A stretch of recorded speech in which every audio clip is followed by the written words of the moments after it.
malam Lailatul Qadar ni, malam yang lebih ni, sebegitu hebat tadi tu. Nah, Nabi sebut ada 4 golongan mereka yang tak dapat rahmat Allah Ta'ala walaupun malam Lailatul Qadar sekalipun. Ni kena beringat ni. Ni kena beringat ni.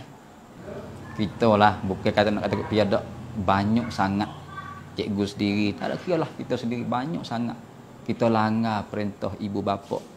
Kita buat wiya geduh hati, hiriskan hati mereka baik dengan mulut lidah kita. Sedangkan lidah kita pandai kecek sekor 2. Ia juga orang hajar kita. Nah, ia hajar ba. Nah, dengan sebab agak ia dak hajar mam pandai makan. Pandai berak. Sekelimah demi sekelimah lama-lama lacak kecek pe kita. Ibu apa juga.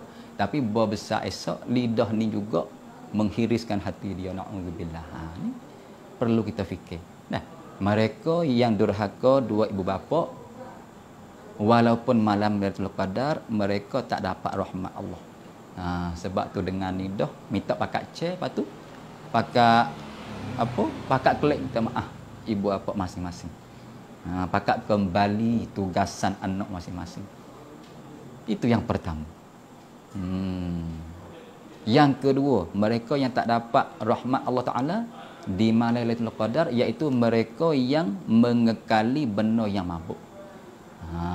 Mengekali minum arak, benda-benda yang mabuk. Mereka ini walau Lailatul Qadar sekalipun tak dapat rahmat Allah Ta'ala.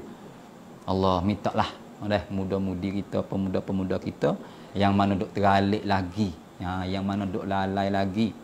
Sedangkan Allah Ta'ala beri akal fikiran yang waras, boleh fikir. Tapi kita makan dia untuk memapuhkan akal fikiran. Berarti kita tak syukur nikmat akal. Sebab tu Tuhan murah besar. Allah, kembalilah kepada Allah. Mudah-mudahan Lailatul Qadar tadi tu kita akan dapat rahmat Allah Ta'ala. Ini yang kedua. Yang ketiga, mereka tak dapat rahmat Allah Ta'ala walau di malam Lailatul Qadar.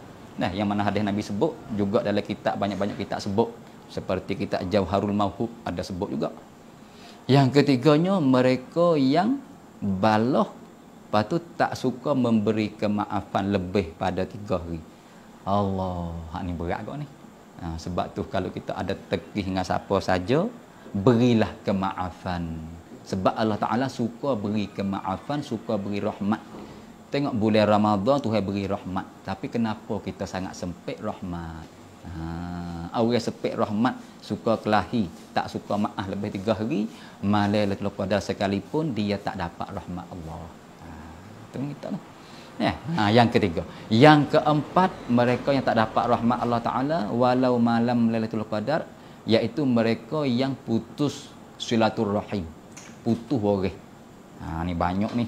Terkadang dengan sebab harta benda, terkadang dengan sebab harta kekayaan, ikutlah apa saja buat bui diri dia tu memutuskan adik-beradik.